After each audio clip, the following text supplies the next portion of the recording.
जो हमारी ऑर्गेनाइजेशन की सीरीज़ है, हम लोग उसमें कुछ और आगे बढ़ते हैं। आज हम लोग बात करेंगे सोल प्रोप्राइटरशिप की। लेकिन उससे पहले मैं आपसे ये कहना चाहूँगा कि अगर आपने मेरे वीडियो को अभी तक लाइक नहीं किया है, शेयर नहीं किया है, सब्सक्राइब नहीं किया है, तो प्लीज़ आप उसको लाइक करें, शेयर करें और सब्सक्राइब करें। चलिए हम आज की क्लास को आगे बढ़ाते हैं और जानते हैं सोल प्रोप्राइटरशिप क्या होता है basically. Soul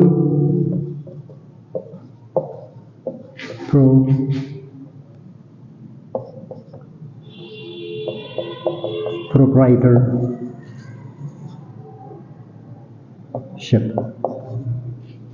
sole proprietorship. Okay, sole proprietorship का मतलब क्या होता है कि एक सिंगल पर्सन कंपनी, एक ही व्यक्ति है जो सारी चीज़ें आपकी मैनेज करता है, वही आपका जो है वो कंपनी खोलता है, वही आपका जो है वो मैनेजर होता है, वही आपका डायरेक्टर होता है, उसी की सारी रिस्पॉन्सिबिलिटी होती है। In short single man army, एक व्यक्ति सब कुछ करता है। ठीक है, अब हम उसके देखते हैं, क्या देखते हैं, कुछ फीचर्स देखते हैं। Features of sole proprietorship. पहले क्या है, सोल ओनरशिप। ठीक है, दूसरा क्या है, अनडिवाइडेड रिस्क। तीसरा क्या है, अनलिमिटेड लायबिलिटी, अनलिमिटेड लायबिलिटी। ठीक है, चौथा क्या है, नो गवर्नमेंट रेगुलेशंस। ठीक है, तो पहली चीज क्या हुई, सोल ओनरशिप, यानी he is a one person who is responsible for everything. वो मैनेजर भी है, वो मैंने आपको बताया कि वो जो है वो आपका डायरेक्टर भी है, वही कंपनी को सब कुछ रेगुलेट करता है, उसी के ऊपर सारी कंपनी जो है वो टिकी हुई है। कोई और दूसरा व्यक्ति जो है वो उसमें न पार्टनर है, ना कोई आपके जो है वो एक पार्टनर है, दो पार्टनर है, चार पार्टनर है, कुछ नहीं। ना आपकी वो प्राइवेट लिमिटेड कंपनी है, ना पब्लिक लिमिटेड कंपनी है, वो सिर्फ आपकी सोल प्रोप्राइटरशिप कंपनी है, सोल ओनरशिप है। फिर आपके जो रिस्क हैं वो अनडिवाइडेड होते हैं। रिस्क अनडिवाइडेड होते हैं, इसका क्या मतलब हुआ कि जितना भी रिस्क है वो आपका है। अगर जितना लॉस हो रहा है आपका तो वो आपका है, जितना प्रॉफिट हो रहा है तो वो आपका है। कोई गलत डिसीजन से कंपनी को लॉस होता है, कोई अच्छे डिसीजन से कंपनी को फायदा होता है, तो वो सारी रिस्पॉन्सिबिलिटी आपकी है। ठीक है, फिर क्या है, अनलिमिटेड लायबिलिटी। अनलिमिटेड लायबिलिटी का क्या मतलब होता है, अनलिमिटेड लायबिलिटी का मतलब ये होता है भाई कि उसकी लायबिलिटी अनलिमिटेड है, यानी कोई भी लिमिटेड लायबिलिटी नहीं है कि अगर मान लो कि कुछ जो है वो कंपनी को लॉस होता है तो यहां तक कि उसके घर का सामान जो है वो भी जो है वो बिक जाएगा। He will have to sell that पर the articles of his own. ठीक है, अपने घर के जो सामान है वो भी बिक जाएगा। उसके अलावा ये है कि अगर जैसे मान लो और दूसरी कंपनी होती है कि भाई वो लिमिटेड होती है शेयर्स के जरिए, वो लिमिटेड होती है गारंटी के जरिए, इसमें ऐसा कुछ नहीं। ठीक है, उसके बाद फिर क्या है कि कोई गवर्नमेंट रेगुलेशन नहीं है। गवर्नमेंट रेगुलेशन नहीं है मतलब कि किसी तरह का गवर्नमेंट रिस्ट्रिक्शन नहीं है कि आप कोई अगर सेबी है तो भाई सेबी से जो है वो आपने क्या नाम है परमिशन लेनी है कि भाई मुझे जो है वो अपने शेयर जो है वो सब्सक्राइब करने हैं या अपने शेयर्स को अलॉट करने, ये सब ऐसा कुछ नहीं है ना। आपको कोई जो है वो रजिस्ट्रार ऑफ कंपनीज के यहाँ जो है मेमोरेंडम ऑफ एसोसिएशन नहीं देना, आर्टिकल ऑफ एसोसिएशन नहीं देना। आपको कोई जो है वो आपकी हर साल की जो है मेमोरेंडम ऑफ एसोसिएशन और आर्टिकल ऑफ एसोसिएशन की फाइलिंग होनी है, ऐसा सच कुछ भी नहीं है। ठीक है, अब हम क्या देखते हैं, इसके एडवांटेजेस या मेरिट्स देखते हैं। एडवांटेजेस और मेरिट्स।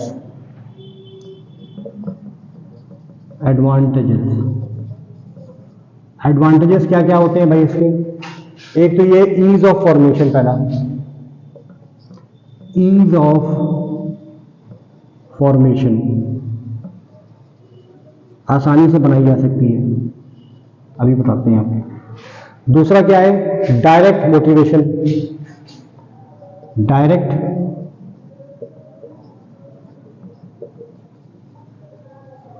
मोटिवेशन। तीसरा क्या है आपका, promptness in decision making, prompt decision making, है ना। फिर क्या है आपका पर्सनल टच,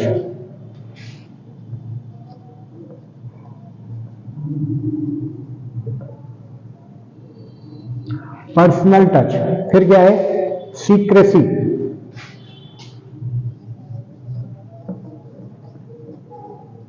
सीक्रेसी। फिर अगला क्या है फ्लेक्सिबिलिटी इन ऑपरेशंस, फ्लेक्सिबल, फ्लेक्सिबल ऑपरेशंस। फिर और क्या है lower cost of management, low cost of management, ठीक है। फिर क्या है नेक्स्ट पॉइंट क्या है provision for employment, provision for employment, ठीक है ना। और क्या है सोशल डिजायरेबिलिटी, सोशल डिजायरेबिलिटी। चलें इनके बारे में हम लोग डिस्कस कर लेते हैं। तो सबसे पहले क्या चीज है ईज ऑफ फॉर्मेशन, यानी कि इसको बनाना जो है बहुत आसान है। अभी हम बताते हैं आपको इसको बनाने का क्या प्रोसीजर है।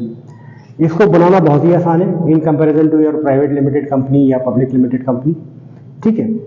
इसमें क्या है डायरेक्ट मोटिवेशन है किसको एम्प्लॉयज को जो आपके साथ काम कर रहे हैं। मान लो कि एक पर्सन कंपनी है, एक मेरी कंपनी है, मैं एक सिंगल आदमी हूँ, तो मैं अपने एम्प्लॉयज को जो भी 2, 4, 10 जितने भी एम्प्लॉयज मैंने रखे हुए तो उनको मैं डायरेक्टली जाके उनको जो है वो मोटिवेट कर सकता हूँ कि नहीं यू कैन अचीव मोर या यू कैन डू बेटर, या इस तरह के जो मोटिवेशन हैं आपके मॉनिटरी नॉन मॉनिटरी दोनों जो है वो मैं उनको दे सकता हूँ।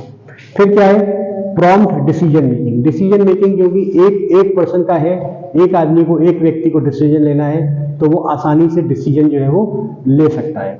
ही would not have to consult many people, उसको बहुत से लोगों से कंसल्टेशन नहीं लेनी पड़ेगी। फिर क्या है पर्सनल टच, क्योंकि एक व्यक्ति है वो जाके जो है वो अपने एम्प्लॉयज़ के साथ पर्सनली बात कर सकता है, 2, 4 जो भी एम्प्लॉयज़ हैं उसके उनको समझा सकता है, उनको बता सकता है, तो क्या है वो एक पर्सनल टच देता है। फिर क्या है सीक्रेसी, कोई भी हमारा बिजनेस का जो भी हमारा एक बना, मान लो कि हम कोई चीज़ एक बना रहे हैं, कोई भी XYZ बर्गर बना रहे हैं या पिज़्ज़ा बना रहे हैं, तो हम उसको सीक्रेट रख सकते हैं, उसकी ट्रेड सीक्रेट या ट्रेड जो उसकी रेसिपी है वो हम उसको सीक्रेट रख सकते हैं। We don't have to share with any other people because क्योंकि मैं ही एक पर्सन हूँ जो बना रहा हूँ उसको, तो ये नहीं है कि मेरे को बहुत से पार्टनर्स हैं और बहुत से एम्प्लॉयज़ हैं, बहुत से मेरे वर्ल्ड वाइड ऑफिसेज हैं, तो मुझे हर को वो शेयर नहीं करना है, ठीक है। फिर उसके बाद क्या है फ्लेक्सिबल ऑपरेशंस, क्योंकि एक पर्सन है वो अपने हिसाब से अपनी कन्वीनियंस से वो जब चाहे वो मान लो कोई दुकान है तो उसको वो खोल सकता है, बंद कर सकता है, वो रात में भी काम कर सकता है, वो दिन में भी काम कर सकता है, उसके लिए कोई टाइम बाउंडेशन नहीं है। फिर क्या है low cost of management, low cost of management इसलिए है क्योंकि जब उसमें आपका मैनेजमेंट में आपको सैलरी भी कम देनी है, आपके लोग भी कम है, आप अपने हिसाब से जो है वो उसको मैनेज कर सकते हैं, आप उसको कंट्रोल कर सकते हैं, आपकी जो भी कॉस्ट होती है। तो कॉस्ट जो है या मैनेजमेंट का जो आपका जो मैनेजरियल जो कॉस्ट आती है या बिजनेस में जो कॉस्ट आती है वो कंपैरेटिवली रिड्यूस हो जाती है। फिर उसके बाद क्या है एम्प्लॉयमेंट का प्रोविजन, जब आप किसी को एम्प्लॉयमेंट देते हैं तो उससे उनके घरों का रोजगार चलता है, डायरेक्ट एम्प्लॉयमेंट भी है और अनएम्प्लॉयमेंट भी है, सॉरी डायरेक्ट और इनडायरेक्ट दोनों एम्प्लॉयमेंट आप देते हैं कि भाई एक व्यक्ति को आपने एम्प्लॉयमेंट दिया तो उसके परिवार में अगर 5 लोग हैं, 5 सदस्य हैं, तो वो सब जो है वो उससे उनकी जीविका जो है वो चल सकती है, तो उनकी लाइवलीहुड चल सकती है, ठीक है। सोशल डिजायरेबिलिटी, सोशल डिजायरेबिलिटी क्योंकि जब आप उनको एम्प्लॉयमेंट देंगे तो फिर उनका सोशल स्टेटस जो है वो बढ़ेगा, सोशल अपलिफ्टमेंट होगा, ठीक है। चलें ये तो हो गए उसके एडवांटेजेस। अब हम बात करें उसके डिसएडवांटेजेस की या लिमिटेशंस की। डिसएडवांटेजेस,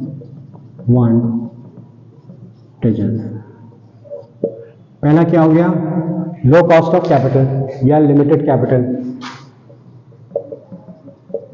लिमिटेड कैपिटल, ठीक है। दूसरा क्या होगा, limited managerial skills.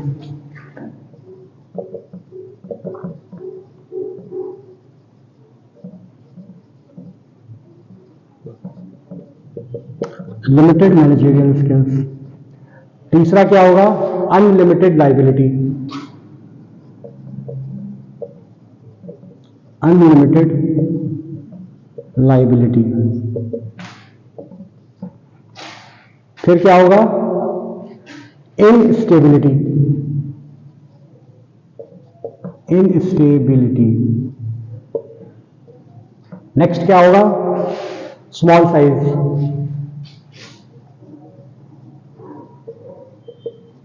Small size.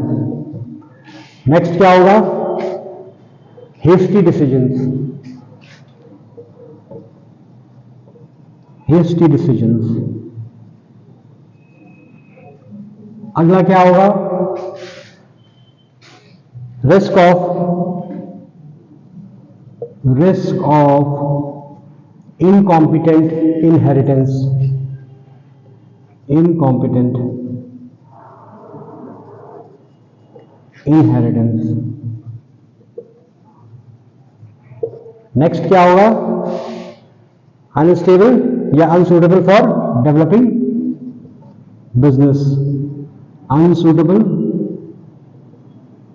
For developing business, ठीक है।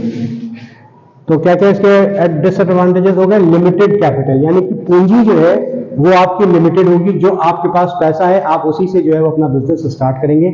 आप कोई मनी जो है बोरो नहीं कर सकते, आप कोई मनी जो है वो मार्केट से रेज नहीं कर सकते, जैसे कि प्राइवेट और पब्लिक लिमिटेड कंपनी में होता है, ठीक है। उसके बाद आपके जो मैनेजरियल स्किल्स होंगे वो लिमिटेड होंगे, क्योंकि एक व्यक्ति जो है वो हर तरह का कार्य नहीं कर सकता। वो अकाउंटेंट भी नहीं हो सकता, वो फाइनेंस का पर्सन भी हो सकता, वो एचआर भी नहीं हो सकता, वो मार्केटिंग का पर्सन भी नहीं हो सकता, वो ऑपरेशंस का भी नहीं हो सकता। तो वो सारी चीजें एक साथ उस एक बंदे में नहीं हो सकती, एक व्यक्ति में नहीं हो सकती। इसलिए जो है वो क्या होगा, जो स्किल्स है वो आपके लिमिटेड होंगे। He may be good at in one stream, but he may not be competent, क्योंकि ऑब्वियसली वो सब चीज़ों पे वो एक्सपर्ट नहीं हो सकता। फिर अनलिमिटेड लाइबिलिटी होती है, जैसे कि मैंने पहले भी बताया आपको कि कोई भी कंपनी जो है जब प्राइवेट लिमिटेड होती है या public limited by share, limited by guarantee, तो जो उनके डायरेक्टर्स हैं, प्रोमोटर्स हैं, उनकी एक एक्सटेंट तक लाइबिलिटी होती है। उसके बाद वो लाइबिलिटी उनकी नहीं रहती है, कंपनी इंसॉल्वेंट हो जाती है, तो फिर वो कंपनी का जो भी वाइंडिंग अप होगा उससे जो है वो पैसा निकाला जाएगा, उनकी पर्सनल जो जेब है उनसे नहीं निकाला जाएगा। इसमें क्या है कि इसमें उनकी पर्सनल जो जेब है वहां से पैसा निकलेगा, क्योंकि उनकी अनलिमिटेड लाइबिलिटी है। अगर कोई इंसॉल्वेंट होता है, बैंकरप्ट होता है, तो उसके अपनी जो पर्सनल बैंक अकाउंट है या पर्सनल जो आपके घर के जो उसके पैसे हैं या सामान है वो सब भी आपके बिक सकते हैं, ठीक है। इनस्टेबिलिटी इसलिए कि मान लो आज आपका कारोबार जो है वो अच्छा चल रहा है, आज किसी प्रोडक्ट की डिमांड ज़्यादा है, आज आपकी दुकान अच्छी चल रही है, हो सकता है कि आपके अगल बगल जो है वो 3-4 दुकानें और खुल जाएं, तो आपकी जो स्टेबिलिटी है वो कम हो जाए, आप इनस्टेबल हो जाए, इतना ज़्यादा जो है वो आप अपना बिजनेस को बढ़ा नहीं सकते, क्योंकि आपके पास फिर और कोई दूसरा ऑप्शन भी नहीं है कि आपके और भी डिविजन है कि भाई चलिए इसमें जो है वो आपका एक प्रोडक्ट, आपका एक बिजनेस नहीं काम कर रहा, तो आपका दूसरा बिजनेस जो है वो ज़्यादा काम करने लगा, या उससे आपका रेवेन्यू जो है जनरेट हो रहा है, तो उससे आपका बॉटम लाइन जो है वो बनी हुई है, ठीक है। तो ये जो है वो इसमें इनस्टेबिलिटी भी होती है, रिस्क होता है। फिर स्मॉल साइज ऑब्वियसली जो है वो एक प्रोप्राइटरशिप, एक दुकान है तो वो छोटी होगी। अगर एक कंपनी है 50 लोगों की या 100 लोगों की, प्राइवेट लिमिटेड या पब्लिक लिमिटेड, तो उसका साइज ऑब्वियसली बड़ा होगा, ठीक है। उसके बाद फिर हेस्टी डिसीजंस, क्योंकि अक्सर मैनेजर जो होता है वो एक सिंगल आदमी होता है और उसको हर चीज़ देखनी होती है, तो हर डिसीजन को बहुत माइन्यूटली वो नहीं देख पाता। तो कभी कभी क्या होता है कि बहुत क्विक और बहुत हेस्टी, और इस वजह से कुछ खराब डिसीजन भी उसको लेने पड़ते हैं, जिसका कि उसको बिजनेस में नुकसान होता है। ठीक है। Risk of incompetent inheritance mean कि आज जिसने दुकान खोली है, आज अगर मैंने दुकान खोली है तो मेरे जो उत्तराधिकारी होंगे वो जरूरी नहीं है कि वो उतने ही जो है वो लेवल के एक्सपर्ट हों। अगर मैं कोई कंपनी खोलता हूं तो भाई उसमें अलग अलग मैनेजर्स होते हैं, अलग अलग डायरेक्टर्स होते हैं, तो उसमें अगर एक का जो सक्सेशन जो प्लान होता है वो अच्छी तरह से काम करता है कि भाई अगर एक जो है वो काम नहीं कर रहा है, किसी की डेथ हो जाती है, कोई तबीयत खराब है या कुछ इल है, तो फिर आपका जो नेक्स्ट जो आपका जो उसका उत्तराधिकारी है वो इजीली आपको इनहेरिट जो करेगा, या मतलब आपके और जो डायरेक्टर्स हैं वो उसको देख लेंगे। तो यहाँ पे क्या है कि आपका बच्चा ज़रूरी नहीं है कि वो लेगेसी की भाई डॉक्टर का लड़का एक डॉक्टर ही बने। जो लेगेसी होती है वो लेगेसी नहीं होती कहीं पर भी कि एक अच्छे स्पोर्ट्समैन का लड़का एक अच्छा स्पोर्ट्समैन बने, ये कोई ऐसी कोई मतलब कोई कंफर्मेशन नहीं है, या कोई ऐसा वो नहीं है कि भाई अगर एक कोई अच्छा एक्टर है तो उसका लड़का भी एक अच्छा एक्टर बने। ठीक है। तो उसके बाद फिर अनसुटेबल फॉर डेवलपिंग बिजनेस, इसका मतलब क्या हुआ कि अगर कोई बिजनेस जो है वो डेवलप कर रहा है, अगर कोई ग्रोथ वाला है, तो उसके लिए ये प्रोप्राइटरशिप की कंपनी जो है वो बेकार है, उसको या तो प्राइवेट लिमिटेड खोलनी चाहिए या पब्लिक लिमिटेड खोलनी चाहिए। बात समझ में आ गई? चलिए अब हम आगे कुछ बात कर लें इसके जो कंपनी है उसके बनाने के लिए आपको क्या क्या जो है वो जरूरी चीजें चाहिए होती हैं।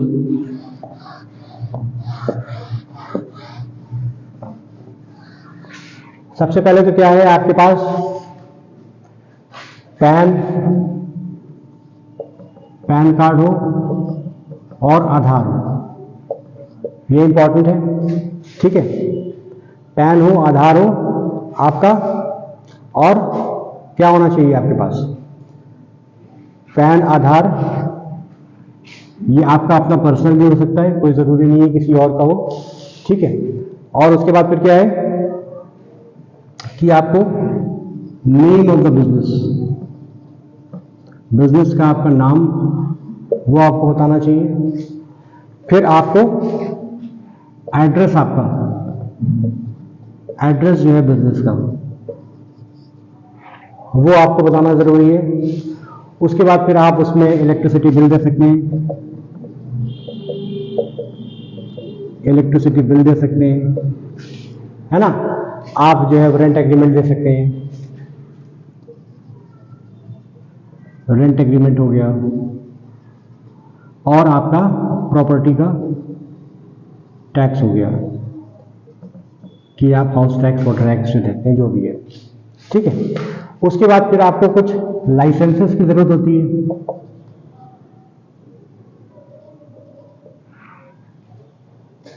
लाइसेंसेस की जरूरत होती है। लाइसेंस में आपके कौन से हो सकते हैं? एक तो जीएसटी होता है ना। दूसरा आपका अगर आप हैं तो एमएसएमई का कोई भी लिस्ट हो सकता है। फिर shops and establishment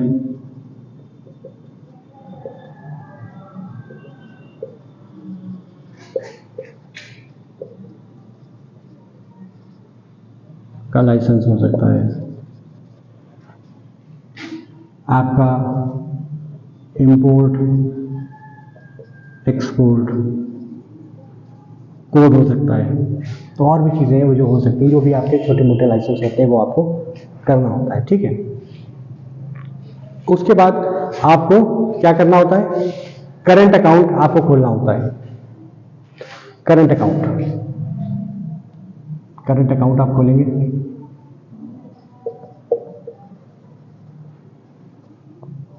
saving account भी आप खोल सकते हैं, सेविंग अकाउंट भी आप खोल सकते हैं। कितने तक के लिए? अगर आप कोई सर्विस प्रोवाइड कर रहे हैं तो अप टू 20 लाख, और अगर आप कोई ट्रेडिंग कर रहे हैं तो आपका जो टर्नओवर है वो 40 लाख तक है, तो आप सेविंग अकाउंट भी खोल सकते हैं। अगर उससे ऊपर होगा तो नहीं खोल सकते आप। तो दोनों अकाउंट खोल सकते हैं, करंट और सेविंग दोनों। कोशिश यही कीजिए कि करंट खोलिए, लेकिन सेविंग भी आप खोल सकते हैं। फिर उसके बाद अगर हम देखें तो इसके कंप्लाइंसेस,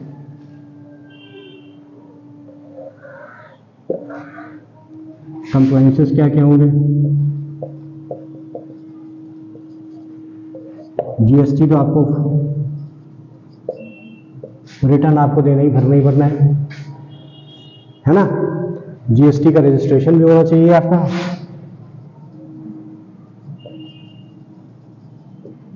और आपको GSTR 1 और GSTR 3, ये तो फाइलिंग आपकी होनी चाहिए, है ना।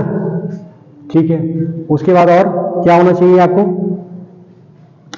वेंडर्स का भी आपको जो है वो ध्यान रखना चाहिए कि वेंडर्स की भी जीएसटी जो है वो, उन्होंने भी अपना जीएसटी जो है खोला हुआ है और वो जीएसटी अपना पे कर रहे हैं। कई बार ऐसा होता है कि वेंडर जो होते हैं वो जीएसटी नहीं करते, तो उससे आपको प्रॉब्लम आती है। ठीक है, उसके बाद आपकी accounting on daily basis, daily basis पे आपको अकाउंटिंग भी अपनी करनी पड़ेगी, हर आपको अकाउंट्स अपने मेंटेन करने पड़ेंगे, है ना। और आपका हाफ